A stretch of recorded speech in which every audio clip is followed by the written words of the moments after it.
সেই দায়িত্ব পালন কৰিবৰ কাৰণে মই নিজকে এজন উপযুক্ত হ'ব লাগিব পানী বটল এটা অকণমান ৰেডি কৰি ৰাখক ধৰি ল'ম খোৱা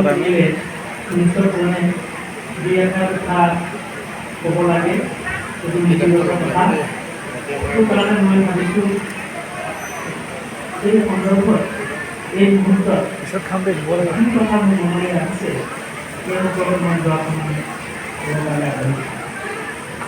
কিতাপখন নিজে দেখিছোঁ ইয়াত এনেকুৱা কিছুমান মানুহৰ নাম আছে আমাৰ কমিউনিটিৰ নাম আছে হয়তো আমি বহুতেই নেজানো সেইবিলাকৰ নাম আৰু তেওঁলোকৰ অৱদানৰ বিষয়ে আমি অৱগত নহয়।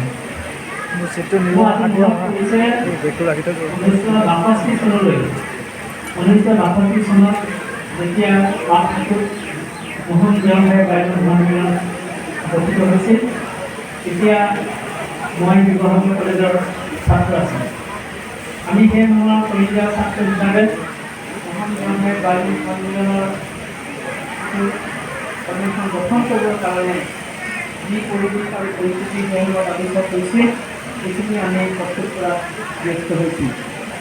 যিখিনি হ'ব লাগে পৰৱৰ্তী সময়ত মোহন দেওধাই বাইদেউ সন্মিলন গঠিত হৈছিল আৰু তেওঁলোকৰ গঠিত হোৱাৰ মূল কাৰণ এইটোৱেই আছিল যে বিশেষকৈ মোহন দেওধাই বাইদেউসকলৰ ঘৰে ঘৰে বহুতো সাঁচিপতীয়া আঁচুৰীয়া পুথি সাৰ খাই আছিল। সেইবিলাক যিবিলাক মানুহৰ ঘৰত আছিল তেওঁলোকে সেইবিলাক থ'বলৈ কোনো সুযোগ নাছিল।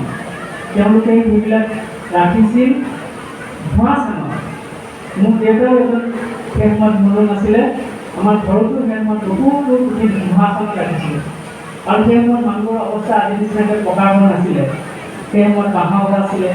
বহুতৰ ঘৰ নৰা কাটি চোৱাকৈ আছিলে। খেৰৰ ঘৰো নহয় নৰাৰ আজিকালিতো যিবোৰ আমাৰ ল'ৰা ছোৱালীয়ে এইটো নাজানে যে নৰাও যে ঘৰ বনায় তেনেকুৱা আছিলে।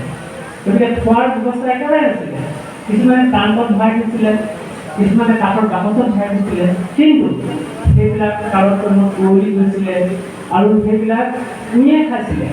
মই নিজে দেখিছিলোঁ মোৰ দেউতাই মানে কি বুলি ক'ম এতিয়া মই মানে মুঠাই সেই সাঁচিপত লিখা পুথিবোৰ আঁতৰাবৰ কাৰণে পুখুৰীত জুবিয়াই ধুইছিলে মানে উৰি এৰুৱাবৰ কাৰণে তেনেকুৱা এটা অৱস্থা হৈছিলে। সেইটো কাৰণে সেই সময়ত তাত মোহন দেওধাই বাইদেউসকলৰ বিশিষ্ট ব্যক্তিসকলে লগ লাগি ঠিক কৰিলে যে আমাৰ মাজত এটা যে সংগঠিত প্ৰচেষ্টা নাথাকে তেতিয়া এই পুথিসমূহ হয়তো একেবাৰে চিৰদিনৰ কাৰণে বিচ্ছিন্ন হৈ যাব আৰু সেই পুথিসমূহত জ্ঞানৰ ভাণ্ডাৰ লুকাই আছিলে। সেইবোৰ পুথিত হয়তো আমি এনেধৰণৰ কিছুমান কথা আছে সেইবোৰ কথা হয়তো চিৰদিনৰ কাৰণে এসময়ত নাইকিয়া হৈ যাব। সেইটো কাৰণে মোহন দেওধাই বাইদেউ সন্মিলনে এটা টাইম মিউজিয়াম পাঠবোৰ অনুষ্ঠিত কৰাটো তেওঁলোকে উদ্যোগ লৈছিল আৰু লগতে তাত এখন টাই বিদ্যালয় স্থাপন কৰিছিল যিটো এতিয়াও মৰি জীয়াই আছে কেন্দ্ৰীয় টাই বিদ্যালয় বুলি কোৱা হৈছে। ভাতটো খাই ল'ব লাগিব। এতিয়া কথা হ'ল এই সময়ত আমি ক'বলগীয়া বা আলোচনা কৰিবলগীয়া বা জানিবলগীয়া কথাটো কি সেই সময়ত অকল সেই সময়ত বুলিয়েই নহয় ৬২ চনৰ পৰৱৰ্তী সময়ত যিসকলে এই পুথিবিলাক সযত্নে ৰখাৰ কাৰণে প্ৰচেষ্টা চলাইছিলে আৰু যিসকলে সেইবিলাক কপি কৰিব লগা হৈছিল কিছুমান এনেধৰণৰ অৱস্থা হৈ গৈছিলে যে নিজেই আকৌ গছৰ ছাল তেনেকৈ চেলাই দেউতাই নিজে তেনেকৈ কাম কৰিছিলে। মই নিজে দেখিছিলোঁ। তেতিয়া মই ইমান সচেতন নাছিলে, মই তাৰ কোনো গুৰুত্ব বুজি পোৱা নাছিলোঁ। তেতিয়া সেই সময়ত সেইবিলাক অন্য ডাঠ কাগজত বা গছৰ ছালত আকৌ পুনৰ কিছুমান মানুহে লিপিবদ্ধ কৰিবলৈ লৈছিল, কিমান চেষ্টা কৰিলে। কিন্তু সেই মানুহবিলাকে যিটো আশা যিটো দৃঢ়তাৰে এই পুথিবিলাক সংৰক্ষণ কৰিছিলে বা আমাৰ ভাষা আৰু সংস্কৃতিক জীয়াই ৰখাটোৰ কাৰণে চেষ্টা চলাইছিলে সেই চেষ্টা আজি অব্যাহত থকাৰ নিচিনা দেখিলেও তেওঁলোকে যেনেধৰণে ভাবিছিল তেনেধৰণে কিন্তু আজি কৰি উঠা নাই। এইটোৱে তাতকৈ ডাঙৰ আমাৰ প্ৰশ্ন। অকল পুথিবিলাকেই নহয় পাছত তাৰ উপৰিও আমাৰ মাজত যিবিলাক প্ৰচলিত ভাষা আৰু সংস্কৃতি বিশেষকৈ সংস্কৃতি আৰু পৰম্পৰা সেই পৰম্পৰাবোৰ লাহে লাহে নাইকিয়া হ'বলৈ ধৰিছে। গতিকে আজি আমি এনেধৰণৰ অনুষ্ঠান আয়োজন কৰি বিশেষকৈ আমি প্ৰায় 60তকৈ অধিক আমাৰ পৰিচয় আমি তেওঁলোকৰ জীৱনী লিখি বা তেওঁলোকৰ অৱদানৰ নীতিৰ বিষয়ে আমি লিখিছোঁ, হয়নে? কিন্তু এইটো লিখি আমি জাষ্ট এটা কৰ্তব্যতা পালন কৰিলেই হ'ব নে সেইসকলে এৰি যোৱা যি আদৰ্শ, যি প্ৰায় সংস্কৃতিৰ যিটো প্ৰমূল্য, সেই প্ৰমূল্যবিলাক আমি ব্যক্তিগত জীৱনত সেইবিলাক আমি ৰক্ষা কৰিব পাৰিছোঁ নে নাই পৰা, কৰিবলৈ চেষ্টা কৰিছোঁ নে নাই কৰা, সেইটোৱে ডাঙৰ কথা। কাৰণ মই ইয়াত উল্লেখ কৰা প্ৰায়বিলাক আজি পৃথিৱীৰ পৰা নাইকিয়া হৈ যোৱা মই মনুসকলৰ লগত মোৰ এটা আত্মিক সম্বন্ধ আছিল। মই সকলোকে ব্যক্তিগতভাৱে জানিছিলোঁ। ইয়াত আমাৰ আপোনালোকে নাজানে, মোৰ ঘৰ যদি মৰাণত ইয়াত যিখিনি মানুহ থাকে এইখিনি আমাৰ এটাতকৈ মানে মহুম হিচাপে মহুম বংশীয় আমাৰ এটাতকৈ আত্মীয় মানুহ। আমি ইয়াত মানুহ মৰিলে এটা সময়ত আমাৰ তাত আমি মানে লঘু দিছিলোঁ তেওঁলোকৰ। ইয়াত জপৰা নহন বুলি এজন মানুহ আছিল, মই পাহৰিলোঁ জপৰা জপু নে কি তেনেকুৱা খুব যায় বিশ্বাস চাংকুল ফুকন বিশ্ব ফুকন মোহন ফুকন বিশ্ব মোহন ফুকন এইবোৰ আমাৰ একেবাৰে ঘৰুৱা মানুহ ইয়াত। এনে তেজৰ মানুহৰ মানে ব্লাডৰ লগত আজি মহন যদি ধৰি লওক যিখিনি আমাৰ আমাতকৈ ডাঙৰ আমি মাটিঘৰীয়া মহন, ঠিক সেই হিচাপে আমাৰ সেই আত্মিক সম্প্ৰদায়ৰ আমাৰ কমি উঠিছিল। কিন্তু সেইসকলে সেইসকলৰ সেই সময়ত যিটো উৎসাহ আছিলে সেই উৎসাহ যিকোনাটো কিন্তু মই আজি দেখা নাই। কাৰণ সেইসকলক মই ব্যক্তিগতভাৱে মোৰ লগ পৰা সুযোগ ঘটিছিলে। মোহন দেৱানে বায়ু সন্মিলনৰ বিভিন্ন সন্মিলনবিলাকত বিভিন্ন সভা সমিতিবিলাকত মই আহিছিলোঁ। যেতিয়া মই ডিব্ৰুগড় বিশ্ববিদ্যালয়ত 1977 চনত PhD ডিগ্ৰী লাভ কৰিছিলোঁ, তেতিয়া মোক খুব ডাঙৰকৈ মোহন দেৱানে বায়ু সন্মিলনে প্ৰথম আমাৰ বংশীয় ডক্টৰেট ডিগ্ৰী খাই বুলি মোক ইয়াত সম্বৰ্ধনা জনাইছিল। সম্বৰ্ধনা জনোৱাই নহয়, প্ৰতি মুহূৰ্তত মোক মানে আশীৰ্বাদ দিছিলে। প্ৰতি মুহূৰ্তত মোক কৈছিলে তই আমাৰ এই জাতিটোৰ নাম ৰাখি। আজি সেই কথাবিলাক মোৰ মনত পৰিলে এতিয়া মোৰ নোম গাৰ মানে নোমবিলাক মানে এনেকৈ জোকাত থাকিছে। মানে মোক যিবোৰ কথা হেৰি কৰিছিলে, বিশেষকৈ বেনুৰ নামবোৰ এতিয়া পাহৰি গৈছোঁ। আৰু বেনু মোহন আৰম্ভ কৰি টংকি ফুকন আৰু নাম বহুত পাহৰি গৈছোঁ। লিখা আছে কিন্তু মই এখন ডাঙৰ লিষ্ট বনাই দিছোঁ, মই কিছুমান বনাই আছোঁ ইতিমধ্যে।